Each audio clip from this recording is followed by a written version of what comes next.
In this module, we'll look at the composition of lipid membranes and also some of their physical properties. Lipid membranes don't just have phospholipids in them, they have other components. For example, you can see on the screen that there are many proteins that are also part of the lipid membrane. There are two types of proteins that can interact with lipid bilayer. There are integral proteins which have a domain that transverses the lipid bilayer. There are proteins that have a small domain of hydrophobic amino acids that are also embedded in the plasma membrane or lipid membrane. However, they do not transverse it. Another category of proteins can also interact with lipid bilayer, although indirectly. These are peripheral membrane proteins. They do not penetrate the membrane. However, they're associated with other membrane proteins that are embedded in the plasma membrane. You will also notice that some parts of this lipid bilayer also have carbohydrates attached to them. Carbohydrates are hydrophilic molecules. They cannot transverse the lipid membrane, the hydrophobic part of the lipid membrane. They are either attached to the protein molecules which are embedded in the plasma membrane, or they can be attached to the hydrophilic heads of the lipid membrane.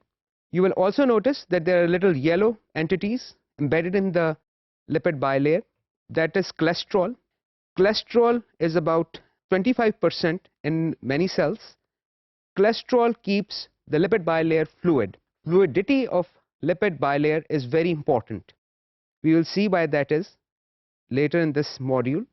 Other than cholesterol, there are other components of lipid bilayers.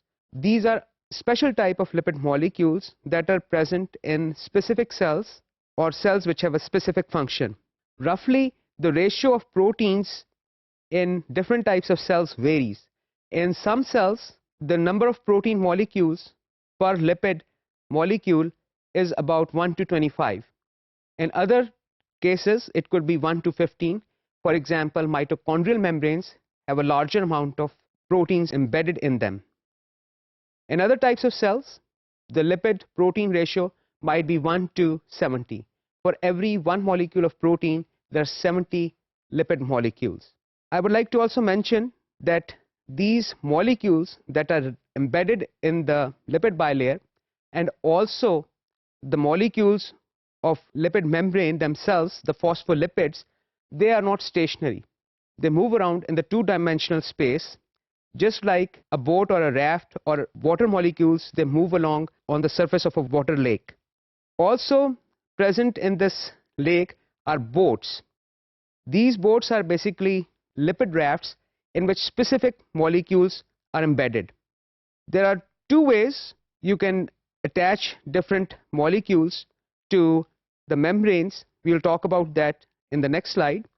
Here I would like to mention that the individual lipid molecules not only can diffuse laterally in the two-dimensional plane, they can also flip. So what is in one leaflet of the plasma membrane can flip and can be inserted into the other leaflet. This happens very rarely. For this to happen, special protein molecules are needed, because remember, the hydrophobic heads will have to penetrate the hydrophobic part of the lipid membrane in order to flip. So special proteins are required. Those proteins are generally called flipases. As I mentioned, there are two ways you can fix different proteins in the lipid bilayer. One of them is to attach them with specific cytoskeletal elements. We will see an example of that in a later module.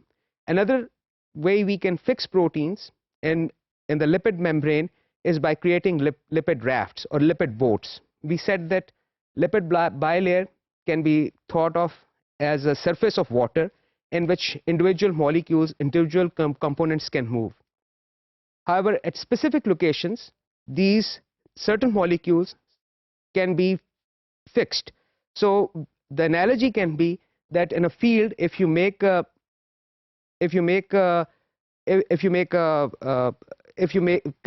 erect a fence and you have horses in it, these horses can run around in that particular area, but they cannot go outside the fence. There are different reasons why these proteins are kept in this lipid raft. One of them is these proteins have generally longer transmembrane domain, longer amino acid regions that are hydrophobic.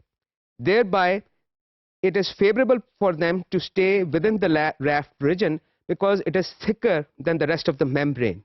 So it is energetically favorable. So we have discussed two strategies of how you can fix different molecules within the lipid membrane.